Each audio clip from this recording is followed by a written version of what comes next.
Los Angeles, 1947. The war had just ended and America was rebuilding. Hollywood was glowing brighter than ever. To millions, it was a city of opportunity. But beneath the glamour, there were shadows. Elizabeth Short was 22 years old, soft-spoken, ambitious, and dreaming of becoming an actress. She moved between cities, chasing auditions and chasing possibility. Friends described her as hopeful, determined, and sometimes mysterious. She often wore dark clothing, styled her hair carefully, and enjoyed the energy of Hollywood's nightlife. The press would later turn that image into something dramatic, but before the headlines, she was simply a young woman trying to find her place. On January 15th, 1947, everything changed.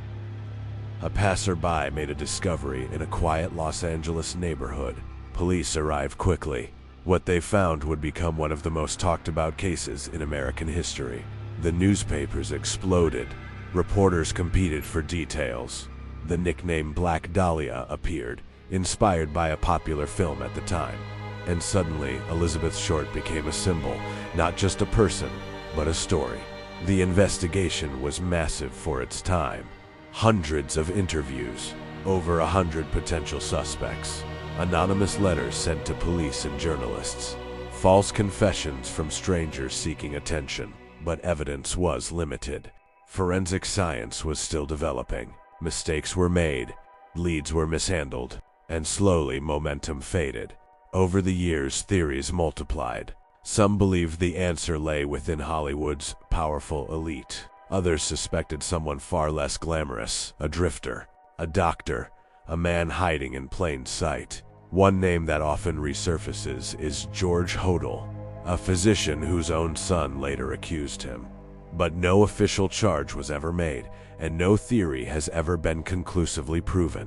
What makes the Black Dahlia case endure is not just the mystery, it's the timing. It happened in a city obsessed with image, in an era where media could shape narratives overnight. Elizabeth's life became sensationalized. Her story transformed into legend. Books were written, films were made, podcasts dissected every detail. Yet the central question remains unanswered. Who was responsible and why? Nearly 8 decades later, the case remains officially unsolved. Perhaps that is why it still captivates us. Humans crave closure. We want endings. We want justice. But some stories refuse to give us that. When you hear the name Black Dahlia, look beyond the headline. Remember Elizabeth Short, a 22-year-old with ambitions? A young woman in a city of dreams. And remember, not every mystery fades with time. Some become part of history itself. Beyond the suspects, beyond the headlines, beyond every whispered rumor, there's something else about this case that lingers. Something that isn't in the evidence.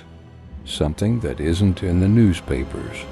Something that lives in the space between fact and imagination. The Black Dahlia wasn't just a crime. It was one of the first moments where storytelling swallowed truth, where spectacle replaced humanity, where headlines could immortalize a tragedy, while the person at its center faded into myth. In 1947, America was learning to watch itself. Television would soon arrive. Radio had already begun shaping opinion. Newspapers competed aggressively. Every detail dramatized, every nickname invented. And Elizabeth Short, a young woman with hopes and fears, slowly became a brand. Elizabeth Short, the person, was replaced by the Black Dahlia, the symbol. A symbol of fear, a symbol of fascination. And when a victim becomes a symbol, the truth can get buried beneath storytelling. So what do we chase? Facts or the stories we tell ourselves about the facts? There's something unsettling about timing. Hollywood was a city of illusions, a city built to convince the world that anything was possible, while hiding what was impossible to face. A city where image was currency and reinvention was survival. And somehow this unsolved mystery mirrors the city itself.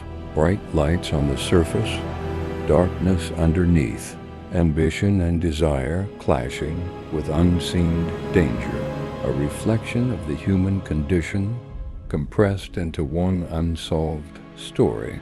Psychologists say unsolved cases haunt us more deeply than solved ones because the human brain craves closure. We are wired to finish stories, to resolve chaos. But when there is no ending, we keep replaying it. We keep searching. We keep imagining answers that may never exist. And maybe that's why this case refuses to disappear, because it's not just a mystery. It's a mirror. It reflects our obsession with endings, our discomfort with uncertainty, and our compulsion to look closer even when it hurts. There's another uncomfortable thought. In almost every era, young women chasing opportunity have faced invisible risks. Ambition can open doors, yes, but it also exposes vulnerability. Elizabeth Short's story forces us to ask questions we don't always want to answer. How much is fate? How much is society? How much is human cruelty lurking quietly in plain sight?